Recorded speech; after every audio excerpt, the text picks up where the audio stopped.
बिस्मिल्लाहिर्रहमानिर्रहीम। TJ speaks के मुअज़्ज़िज़ नाज़रीन अस्सलामु अलैकुम। नाज़रीन मोहतरम, ये बात सदियों से सुनते और मानते आ रहे हैं कि कुत्ता इंसान का सबसे वफ़ादार और सच्चा दोस्त है। तो आज के दौर में इंसानी सोच इस हद तक पहुंच गई है कि इंसान तो इंसान को धोखा दे सकता है मगर कुत्ता कभी नहीं। तो दोस्तों, आज की हमारी वीडियो एक कुत्ते के बारे में है जो अपने मालिक से मिलने के लिए 2500 मील का सफ़र तय करके आया। फिर वीडियो को आगे बढ़ने से पहले नए वाले नाजरीन से गुजारिश है कि हमारे इस चैनल को सब्सक्राइब करें और साथ घंटी के निशान को भी दबाएं ताकि हर नई आने वाली वीडियो का नोटिफिकेशन तसलसल तवातर के साथ अब तक पहुंचता रहे। दोस्तों, इसके अलावा हमारी इन काविशों का सिला में लाइक्स और कमेंट से ज़रूर दें। नाजरीन मोहतरम, 1923 में अमरीकी रियासत सियाटल में एक ब्राज़ीलियन ख़ानदान ने सैर व तफरी का प्रोग्राम बनाया। वो अपने घर से इंडियाना की तरफ निकले। पूरे ख़ानदान के साथ इनका 2 साल का कुत्ता स्कॉच भी था। इंडियाना से चंद मील पहले वो गाड़ी में फ्यूल भरवाने के लिए एक पंप स्टेशन पर रुके और उसी स्टेशन के पास चंद आवारा कुत्ते भी घूम रहे थे, जिनको देखकर स्कॉच भी गाड़ी से बाहर निकल गया।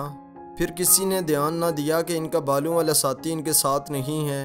इस जगह से स्कॉच की ज़िंदगी तब्दील हो गई। इसके मुश्किल तरीन दिन शुरू हो गए।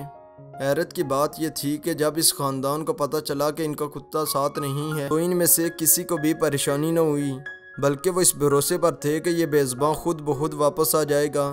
लेकिन जब दूसरे दिन तक स्कॉच वापस ना आया तो उन्होंने इसकी तलाश शुरू कर दी, मगर अब तक बहुत देर हो चुकी थी। उन्होंने इस कुत्ते को तलाश करने के लिए खबर अखबार में भी छपवाई, मगर ये मेहनत भी रंग ना लाई। सभी ने उदासी के साथ अपने सफ़र को जारी रखा। इस तरह ये लोग स्कॉच के बगैर आगे निकल पड़े। उन्होंने पूरे शहर और उस इलाके में ये खबर फैलवा दी कि जो कोई हमें कुत्ते के बारे में इत्तला करेगा उसको इनाम दिया जाएगा। ये लोग पूरा हफ्ता सैर व तफरी करने के बाद बगैर कुत्ते के वापस घर की तरफ निकल पड़े। उन्होंने अपने घर का एड्रेस भी वहाँ के मुकामी लोगों को बताया कि कहीं किसी को हमारे कुत्ते के बारे में पता चले तो वो हमें बता सके। दोस्तों, इस हादसे को 6 माह गुजर चुके थे। ब्राज़ीलियन ख़ानदान स्कॉच को भूल चुका था। उनके मुताबिक स्कॉच तो मर चुका है या किसी और ने उसको पालना शुरू कर दिया है। मगर फिर वो हुआ जिसको जानकर सब हैरान रह गए। एक दिन सुबह सवेरे ब्राज़ीलियन ख़ानदान के दरवाजे पर स्कॉच ने आकर दस्तक दी। ये जानवर बेहद कमज़ोर, घुटनों तक खाल छिली हुई थी और ज़्यादातर बाल गायब थे। स्कॉच को देखकर पूरे ख़ानदान में कोई मानने के लिए तैयार न था कि ये इनका कुत्ता था। पूरा दिन ये लोग सोचते रहे कि कुत्ता इनका नहीं हो सकता। सबसे ज़्यादा चौंका देने वाली बात यह थी कि स्कॉच 2500 मील का सफ़र तय करके आया था।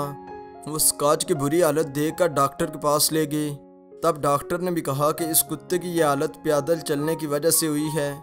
यकीनन इसने एक लंबा सफ़र तय किया होगा।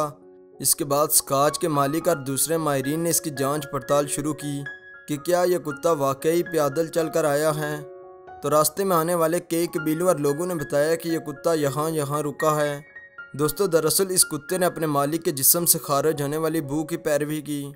उसने कई मील रेगिस्तान, नदियाँ और ऊंचे ऊंचे पहाड़ पैदल ही अबूर किए।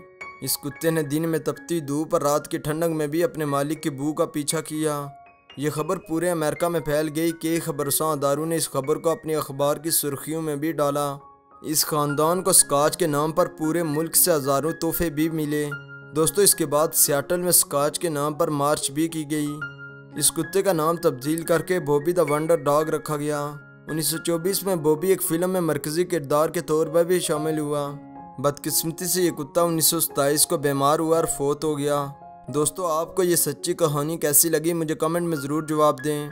इसके अलावा आप में से किसी के पास पालतू जानवर मौजूद है तो इसका नाम कमेंट में ज़रूर शेयर करें। फिर नए वाले नाजरीन से गुजारिश है कि हमारे इस चैनल को सब्सक्राइब करें और साथ घंटी के निशान को भी दबाएं ताकि हर नई आने वाली वीडियो का नोटिफिकेशन तसलसल तवातर के साथ अब तक पहुँचता रहे। तब तक फ़ी अमानिल्लाह।